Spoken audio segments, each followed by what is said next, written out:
தளபதி விஜய் அவர்கள் கோட் படப்பிடிப்புல ரொம்பவே பிஸியாக இருக்காரு. இந்த படத்துடைய அடுத்த அப்டேட் இந்த படத்துடைய 3வது பாடல் தான் அப்படின்னு படக்குழுவுமே அதிகாரப்பூர்வமாக அறிவிச்சிட்டாங்க. அது மட்டும் இல்லாம ஆகஸ்ட் 1ஆம் தேதி இந்த பாடலுக்கான அறிவிப்புமே வெளியாக இருக்கு. அதன்படி பாத்தீங்கன்னா ஆகஸ்ட் 1ஆம் தேதி இந்த பாடலே வெளியாகி விடுமா அப்படின்ற ஒரு கேள்வியுமே சமூக வலைதளங்கள்ல இருந்து வந்துட்டு இருக்கு. இப்படி தளபதி விஜய் அவர்களுடைய படங்களை பற்றிய அப்டேட்டுகள் ஒரு பக்கம் இருந்தாலுமே அவருடைய அரசியல் வாழ்க்கை பற்றி ஒரு சில தகவல்களுமே அவ்வப்போது வந்து கொண்டுதான் இருக்கு. இவருடைய கட்சி பணியை இவருடைய மேலாளரான கவனிச்சிட்டு இருக்காரு. அதன்படி பாத்தீங்கன்னா கூடி விரைவிலேயே திருச்சியில மிக பிரம்மாண்டமாக தாவேகா கட்சியுடைய முதல் மாநாடு நடத்த இருக்காங்களாம். சோ அதற்கான பணிகளை புஷி ஆனந்த் அவர்கள் மேற்கொண்டுட்டு இருக்காரு. இந்த மாநாடு கொஞ்சம் சிம்பிளாக இல்லாம மிக பிரம்மாண்டமாக நடக்க உள்ளதாம். கிட்டத்தட்ட 20,000 இருந்து 30,000 தொண்டர்கள் ரசிகர்கள் அப்படின்னு ஒரு மிகப்பெரிய கூட்டமாக இந்த மாநாடு மிக பிரம்மாண்டமாக திருச்சியில நடக்க இருக்காம். சோ அதற்கான ஏற்பாடுகளை புஷி ஆனந்த் அவர்கள் தீவிரமாக பண்ணிட்டு இருக்காரு. இதற்கிடையில பாத்தீங்கன்னா தற்போது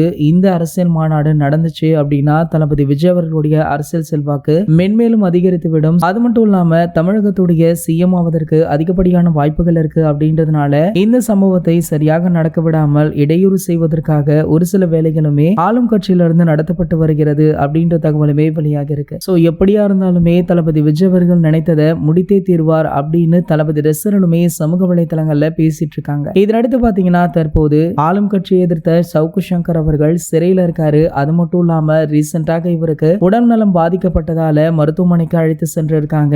அங்கு அப்போது என்னுடைய இந்த நிலைக்கு காரணம் அமைச்சர் உதயநிதி அவர்கள் தான் அப்படின்னு கோஷமுமே இட்டிருக்காரு. சோ இவர் பேசிய இந்த வீடியோவுமே சமூக வலைதளங்கள்ல வைரலுமே ஆகிட்டு. இது போன்ற சினிமா செய்திகளை பத்தி நீங்க உடனே தெரிஞ்சுக்க நம்மளுடைய செய்தி துளிகள் அப்படின்ற நம்ம சேனலை சப்ஸ்கிரைப் பண்ணிக்கோங்க. அப்படியே பக்கத்துல உள்ள பெல் ஐகானை கிளிக் பண்ணிட்டீங்கன்னா நீங்க நம்ம வீடியோவை மிஸ் பண்ணாம பார்க்கலாம்.